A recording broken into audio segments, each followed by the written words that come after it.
Sindh high court उमर जो पतो लगाइण लाइ दुआ ज़हरा जी मेडिकल टेस्ट जो हुकुम ॾेई छॾियो आहे। अदालत केस जी जांच ऑफिसर खे उमर जो पतो लगाइण जी हिदायत करे छॾी आहे।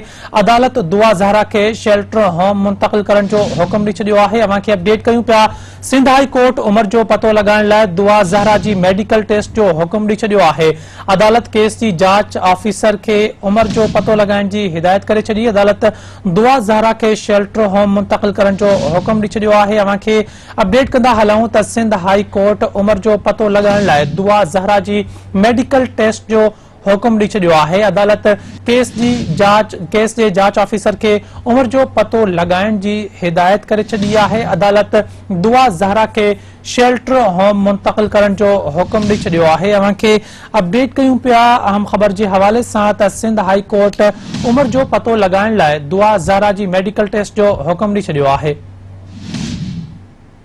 तफ़सील मालूम कंदासीं सिंध टीवी न्यूज़ जे रिपोर्टर सिकंदर भुट्टो खां। सिकंदर, आगाह कजो, सिंध हाई कोर्ट में दुआ ज़हरा केस जी जेका आहे ॿुधणी थी आहे, छा अपडेट आहिनि अव्हां वटि? सिंध हाई कोर्ट की बरुकनी बेंच है जस्टिस जुन्नेद गफार के बसल जैमें जो है दुआ ज़हरा केस की बुधनी थी है।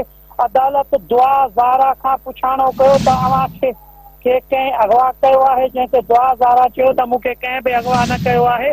दुआ ज़हरा का अदालत पुछाणो कयो त अवां जी उम्र केतरी है। हुन चयो त 18 खां 20 साल जे दरमियान है। जंहिंखां पोइ अदालत इहो पुछाणो कयो त अवां कंहिंसां वञण थी चाहियो, जैसे अदालत के दुआ ज़हरा बुधायो तो आऊं पंहिंजे मुड़ुस सां वञण थी चाहियां, ज़हीर सां।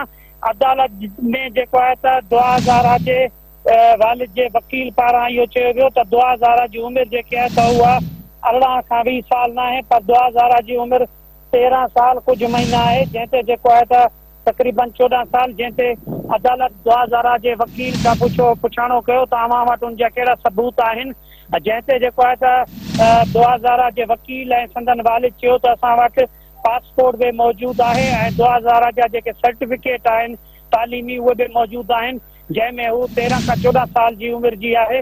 अदालत जेको आहे त दुआ ज़हरा बाबति मेडिकल बोर्ड जोड़ण जो हुकुम ॾींदे ईंदड़ ॿुधणी ते दुआ ज़हरा जे मेडिकल बोर्ड जेको आहे त उहो तश्कील ॾेई छॾियो आहे ऐं अदालत दुआ ज़हरा खे पनाह शेल्टर होम न उमाणे छॾियो आहे।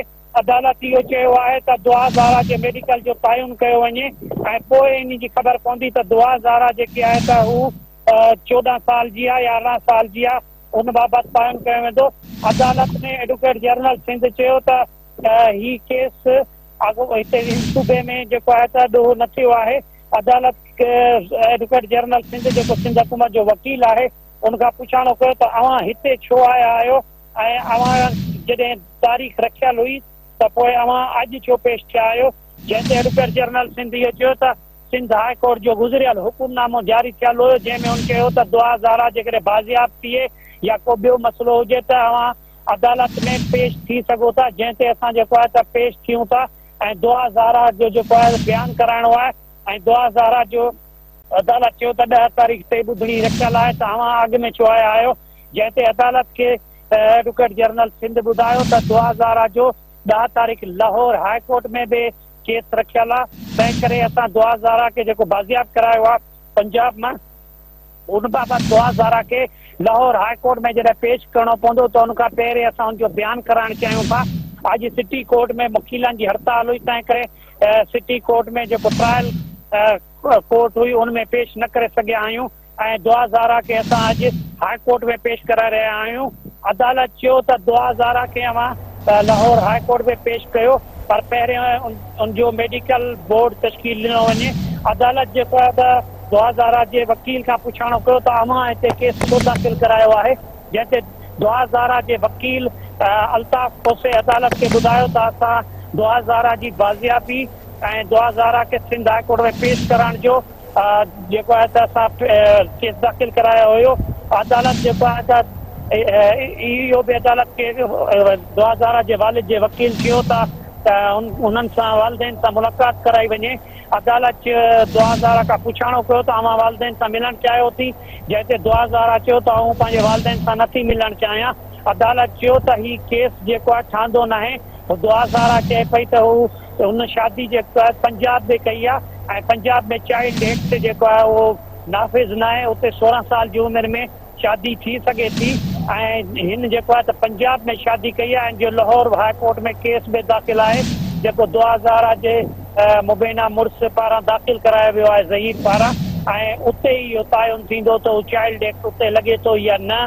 पर सिंध में जेको आहे त अवां FIR दाख़िल कराई आहे अगवा जी जंहिं ते दुआ ज़ारा पाण चई रही आहे त मूंखे कंहिं बि अगवा न कयो आहे तंहिं करे हीउ केस ठहे नथो। पर वरी बि जेको आहे त मेडिकल बोर्ड जोड़ियो पियो वञे ऐं मेडिकल बोर्ड जी रिपोर्ट अचण ताईं असां इहो ॾिसंदासीं त उनजी उमिरि केतिरी आहे। अदालत दुआ ज़ारा खे शेल्टर हवम उमाणींदे ऐं दुआ ज़ारा जे मुड़ुस ज़हीर खे पुलिस हवाले कंदे ॿुधणी 8 जून ताईं मुलतवी करे छॾी आहे। हिन खां अॻु दुआ ज़ारा खे वॾी सिक्योरिटी में सिंध पुलिस पारां सिंध हाई कोर्ट में पेश कयो वियो जंहिंमें जेको आहे त सिंध हाई कोर्ट में DIG CID ऐं उनखां पोइ ॿिया केतिरा ई अहलकार ऐं SSP जेके आहिनि त उहे अदालत में पेश थिया ऐं दुआ ज़ारा सां लेडीज़ पुलिस बि गॾु हुई। जी सिकंदर, अपडेट ॾियण लाइ वॾी महिरबानी अव्हां जी।